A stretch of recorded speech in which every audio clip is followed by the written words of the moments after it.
Avec les voyages temporels, les Decepticons s'associent aux Predacons et déstabilisent l'univers. Autobot et Maximal joignent leurs forces pour contrer les plans machiavéliques des Decepticons. Les combats à travers le temps sont déclarés. Bienvenue dans cette nouvelle revue vidéo de l'exclusivité Battle Across Time Collection, Autobot Mirage et Maximal Grimlock. Bienvenue sur TF Toybox, chaîne qui passe en revue les figurines Transformers et qui vous informe des nouveautés sur Facebook, Instagram, Twitter, présent également sur Discord. Au programme aujourd'hui, une voiture Autobot et le chef des Dinobots dans un corps maximal. Vous retrouverez le sommaire en description de cette vidéo. On va passer en revue le packaging, on va regarder les modes robots, les modes alternatifs, on fera un comparatif avec d'autres figurines. Et tout de suite, on passe au packaging. Pour la troisième année consécutive, Amazon a quelques exclusivités de la gamme Warforce Cybertron avec des boîtes au même design que les boîtes classiques Warforce Cybertron. On retrouve les dessins de Maximal Grimlock et Autobot Mirage. On a le logo Kingdom Warforce Cybertron. Un nom Battle Across Time Collection, le nom spécifique de cette collection de 2 boîtes exclusives à Amazon. On a les noms Maximal Grimlock, Autobot Mirage en haut. Sur le côté, on a Dinobot et Starscream qui sont prêts au combat et la mention Deluxe Class pour visiblement les 2 figurines, alors que le Raptor est un Voyager. Le Raptor ici présent est bien le dessin de Dinobot et le Jet est bel et bien Starscream. De l'autre côté, le poster Kingdom habituel. Sur le dessus, 2 logos, cette fois Autobot et Maximal. Sur le packaging, et encore une fois, le nom Battle Across Time et la référence WFC K40, K pour Kingdom.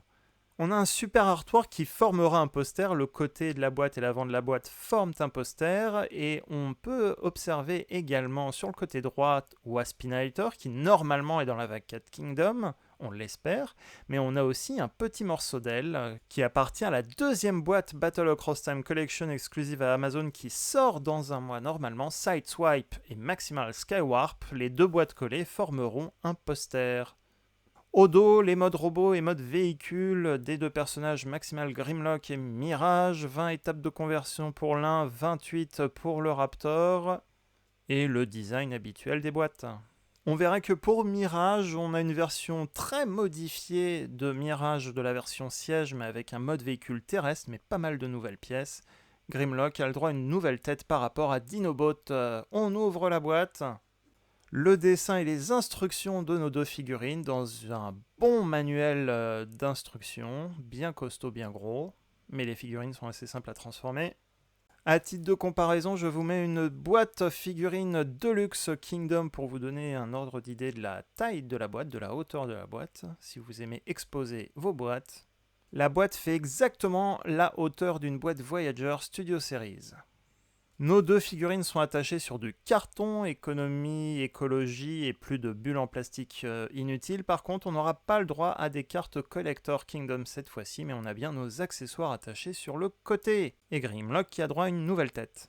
2 belles figurines, une figurine Voyager Class pour Grimlock, une figurine Deluxe Class pour Mirage. Avec, j'avoue, beaucoup d'améliorations, je pense, pour Dinobot pour Grimlock, grâce à la peinture, justement, par rapport à Dinobot. Je vais alterner Dinobot, groupe des Transformers dinosaures, et Dinobot, le nom du Raptor maximal. Ça va être dur à suivre cette vidéo. Quant à Mirage, on a bien droit à une voiture terrestre, la voiture Autobot, membre original de l'Arche en 1984, dès la première saison Génération 1, qui avait la capacité de disparaître pour espionner ses ennemis. Quant à Grimlock, il s'agit bien du même personnage Génération 1 mais dans un corps de Maximal de Raptor, car déjà en 1997, un repeint de Dinobot a été fait au nom de Grimlock. La biographie du jouet précisait spécifiquement que c'était le même personnage Grimlock 300 ans après, reformaté dans un corps de Maximal. On va justement commencer par Maximal Grimlock. Alors il est magnifique, je le trouve même mieux que Dinobot, je vais rentrer dans le détail après. Alors on va donner quelques petits fun facts aussi sur Maximal Grimlock. Comme je le disais, c'est un repeint de Dinobot, le Raptor Dinobot Maximal dans Beast Wars, donc c'est pareil dans la gamme Kingdom. Il a le droit à une nouvelle tête pour ressembler à la fois un peu plus à Grimlock et aussi à la tête du jouet de 1997, du jouet Grimlock de 97. Alors le fun fact, c'est qu'elle déjà dans les années 90, Hasbro avait tendance à réutiliser les noms pour ne pas perdre les droits sur les appellations. Mais alors que beaucoup de figurines Maximales et Predacon portaient des noms qui n'avaient rien à voir avec leurs personnages géants, Iguanus, Buzzsaw ou Silverbolt, eh bien Grimlock, dans sa biographie du jouet de 97, était vraiment désigné comme le Grimlock Dinobot, chef des Dinobots, qui avait rejoint l'équipage de l'Axalon et donc d'Optimus Primal. Et ça tombe bien, vu que dans Kingdom, techniquement, il n'y a pas les Dinobots, donc c'est un moyen de les intégrer quand même. Cette figurine est pour moi mieux que Dinobot, puisqu'il a surtout un arrangement meilleur en termes de couleurs. Les couleurs sont faites pour ressembler là aussi au jouet de 97, je vais arrêter de me répéter là-dessus. Mais le jouet, je trouve, est très bien réussi. En mode robot, il est très bien sculpté. L'agencement des couleurs est très bien. On a du détail sculpté, de la texture de la peau sur l'ensemble ou la quasi-totalité du corps. On retrouve les deux mêmes armes que Dinobot, à la fois une épée que Grimlock pourra tenir, et ça rappelle aussi l'épée de Grimlock qu'il avait en Génération 1, et l'hélice. L'hélice, normalement, en jouet, tournait au niveau de la main. Il y avait un système à hélice dans l'arme. Donc ici, ça ne tourne pas, mais vous pouvez quand même la positionner dans la main pour le faire pivoter. Le trou au milieu qui va permettre de ranger l'arme permet aussi de mettre un blast effect, comme ici celui de Tricanius. Vous pouvez bien sûr assembler également les deux armes aussi, pour donner l'effet d'une méga épée. On le reverra avec Dinobot plus tard, mais un détail qui ne choquera plus, c'est que Grimlock avait un faux torse. Ici, on a les yeux du Raptor qui sont sculptés sur le côté, mais ce ne sont pas les yeux du mode animal du Raptor.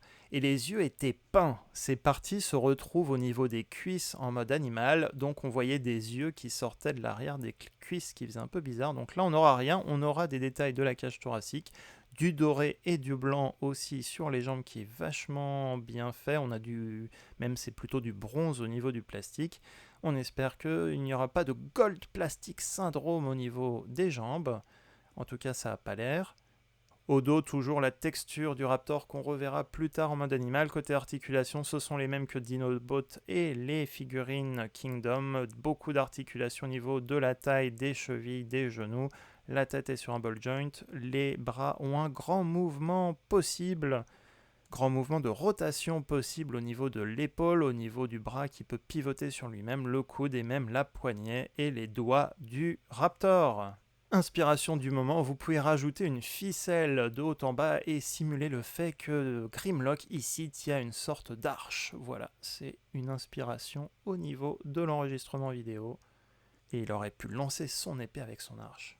Une belle surprise pour moi, quand je voyais les images promotionnelles, je pensais que la tête du robot était très grande et très allongée, et en réalité ils ont dû l'ajuster parce qu'elle est plutôt bien proportionnée avec son casque, donc pas trop de problèmes. On le reverra après pour les comparaisons. En attendant, on passe à Mirage. Mirage était attendu, il a cette fois un mode véhicule et un design de terrestre. Techniquement, cette figurine aurait pu sortir dans la gamme Earthrise et collera parfaitement avec l'ensemble des voitures Autobots de la gamme de l'année dernière. Il est très modifié par rapport au Mirage Siège. Toute la moitié quasiment au-dessus de la taille est totalement modifiée malgré les apparences, et c'est les jambes qui réutilisent la majorité des mêmes pièces. Le torse a droit à une nouvelle pièce, et il a le droit au numéro 26 comme le jouet G1 et le sponsor Orc. C'est un petit clin d'œil aussi sur les jouets de l'époque, car à l'époque la voiture Mirage avait le sponsor Elf, la marque de pétrole.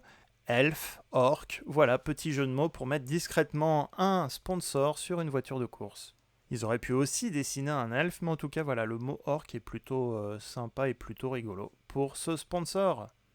On a le haut du torse qui est peint, on a la tête qui semble être la même que la version siège, on a donc la majorité des parties du haut du corps qui est totalement retravaillée malgré les apparences. Alors le blanc n'est pas le même partout parce que parfois on a du plastique blanc et parfois du plastique bleu peint en blanc. Donc on aura des petites différences. On a des trous pour mettre des armures Weaponizer Fossilizer et les deux armes qu'il avait également dans la version siège. Et attention, c'est peut-être là où il y aurait pu y avoir une amélioration.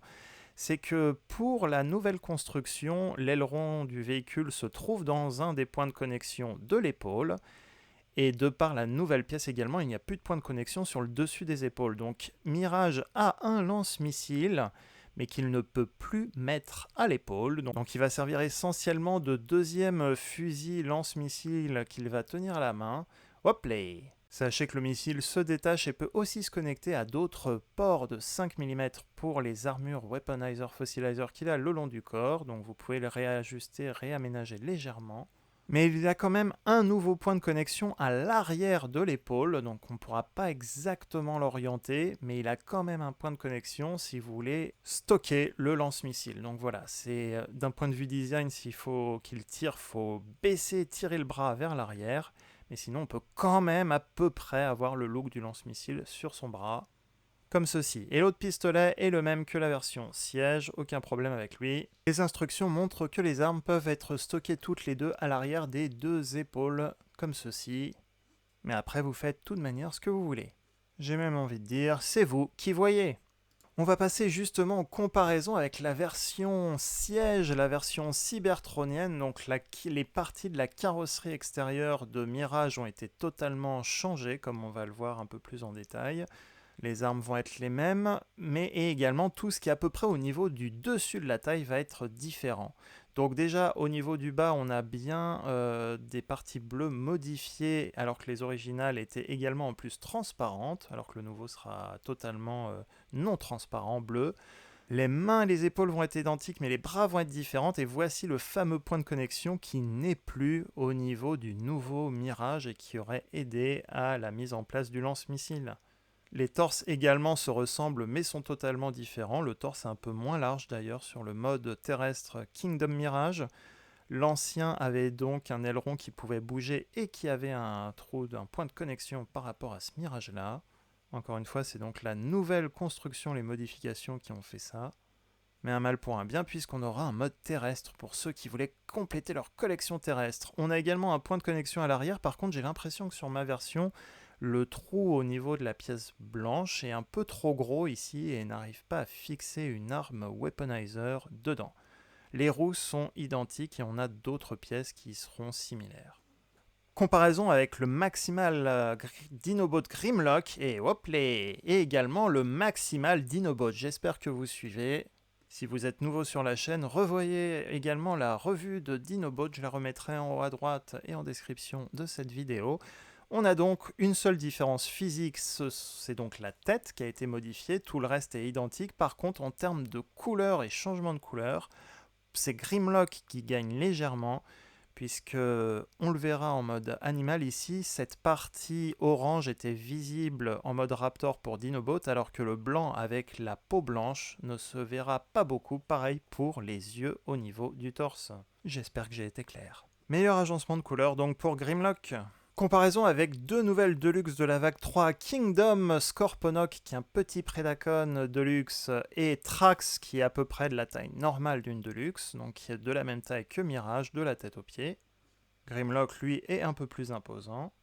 Comparaison avec le Voyager Class Cyclonus, un des plus grands Voyagers de la gamme, donc son casque dépasse un petit peu la tête de Grimlock, et on a aussi le Leader Class Galvatron, aussi de la vague 3 Kingdom, qui commence à bien se généraliser. Et enfin, les nouvelles figurines Deluxe Wheeljack, qui est une réédition quasi identique de Earthrise Wheeljack, on le verra dans une future vidéo de comparative, à peu près de la même taille que Mirage. On a le Fossilizer Wingfinger et on a le Fossilizer Dracodon qui est un core class. Avant de continuer, avant de partir, n'oubliez pas de laisser un pouce positif sur cette vidéo, ça aide beaucoup pour la visibilité de la chaîne et si vous êtes nouveau, que vous aimez ces revues, eh bien n'hésitez pas à en découvrir d'autres et vous abonner à la chaîne en activant la petite cloche pour recevoir automatiquement les futures vidéos.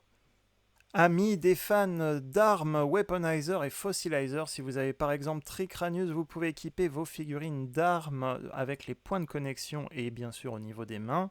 Attention cependant, comme je le disais pour Mirage, le point de connexion que j'ai à l'arrière de ma version n'a pas l'air de bien tenir des armes dans son dos. C'est parti pour la transformation, on fait pivoter les ailerons au niveau des épaules, on relève les bras, on range les petites mimines.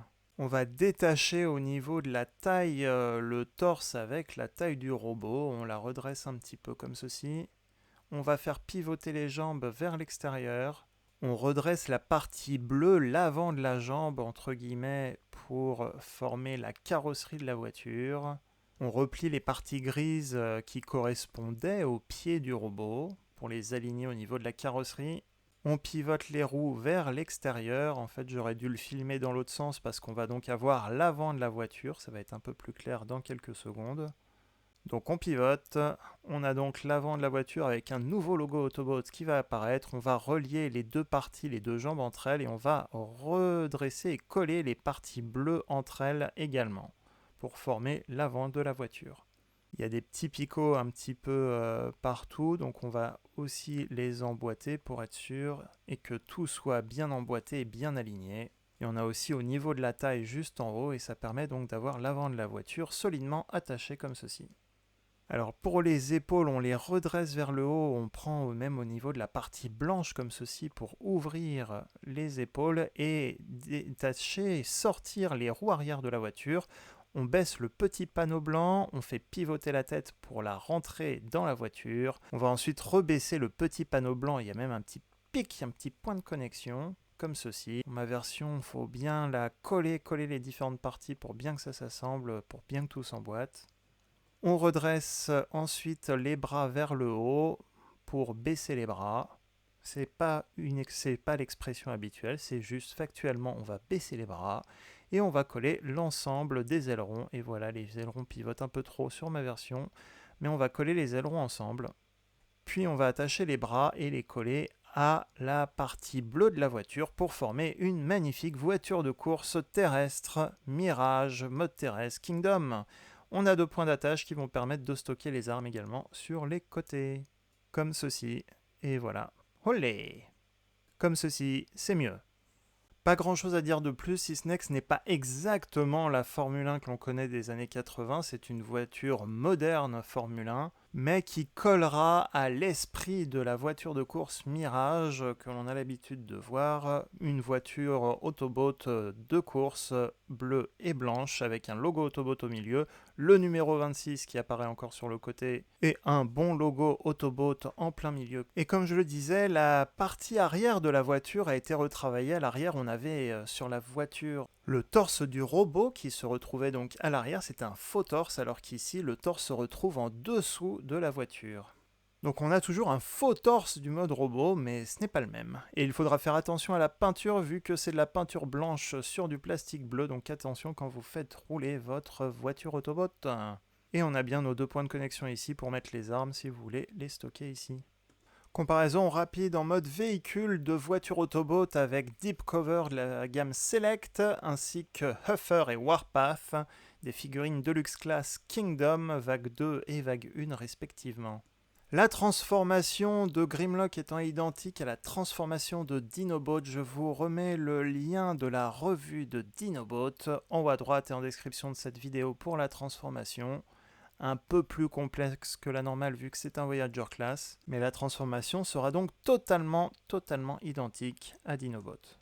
Et en mode animal, on va retrouver donc un beau Vélociraptor modernisé, pas en image de synthèse comme dans Beast Wars, Raptor qui rappelle les Raptors de Jurassic Park, et le bout de la queue est blanc. Pour Dinobot, on avait eu droit à une épée violette bien flashy qui ressortait du coup en mode animal, alors qu'ici on a droit à du blanc, on a droit à des taches noires sur la couleur grise sur le dessus du Raptor. Donc un beau mélange de couleurs sur le côté, pas parfait mais quand même plutôt bien. Un beau raptor aux yeux verts avec l'intérieur de la bouche rouge, des dents peintes. On a les mêmes, la bouche va pouvoir s'ouvrir et se fermer bien sûr. Justement à titre d'indication, je vous le mets côte à côte avec Génération 1 Grimlock, le studio series du film 1986. Et après ce leader class, je vous montre également Rattrape, le core class maximal bien petit, ainsi que Deluxe Wheeljack. Et ici Ractonite, un Deluxe Fossilizer Predacon. Je les montre rarement, mais je dois penser à faire la comparaison avec l'Arche, le Titan Arc de la gamme Kingdom. Donc on voit qu'ils peuvent largement écraser Mirage. En bref, les couleurs du Raptor sont quand même plutôt bien réussies, mieux que le Dinobot original, je trouve. Le gris rappelle bien sûr le gris des Dinobots Génération 1. C'est un duo improbable, un peu comme le prochain duo Sideswipe et Maximal Skywarp, le deuxième pack Battle Across Time des exclusivités Amazon. En tout cas pour ce pack, contrairement à ce que dit l'emballage, vous avez droit à un Voyager et une Deluxe. Et effectivement, ici, on va voir les couleurs de la cage thoracique apparaître à l'arrière, mais l'œil n'étant pas peint, c'est plus discret. Ici, les couleurs blanches correspondent à la couleur de la peau, donc là aussi, on ne verra pas les parties du robot, contrairement à Dinobot. Avec tout ce que j'ai dit sur Dinobot, vous avez intérêt à regarder la vidéo de Dinobot Voyager Class Kingdom. Et la tête est magnifique, elle est réussie comme Dinobot, elle fait bien peur. La revue de ce duo improbable est maintenant finie. Maximal, Dinobot Grimlock et Autobot Mirage sont une exclusivité Amazon et il est encore en précommande en ce moment à la diffusion de cette vidéo en septembre 2021. Je vous remets le lien en bas en description de cette vidéo, n'hésitez pas à l'utiliser, ça permet de soutenir un petit peu la chaîne. N'hésitez pas à me dire ce que vous pensez de ce pack, ce duo improbable, ou si vous avez aussi un duo de Transformers improbable, lequel est-il? En attendant, n'hésitez pas à suivre les réseaux sociaux Instagram, Facebook et Twitter pour plus d'actualités et plus de revues Transformers. N'oubliez pas de regarder aussi la playlist Kingdom et les autres revues de cette gamme sur la chaîne TF Toybox. Abonnez-vous à la chaîne si jamais vous ne l'êtes pas encore et que cette vidéo vous a plu, que vous voulez en voir d'autres automatiquement dans le futur. Et n'oubliez pas de laisser un petit pouce positif, ça aide toujours sur cette vidéo. Et d'ici là, à très bientôt pour une prochaine revue.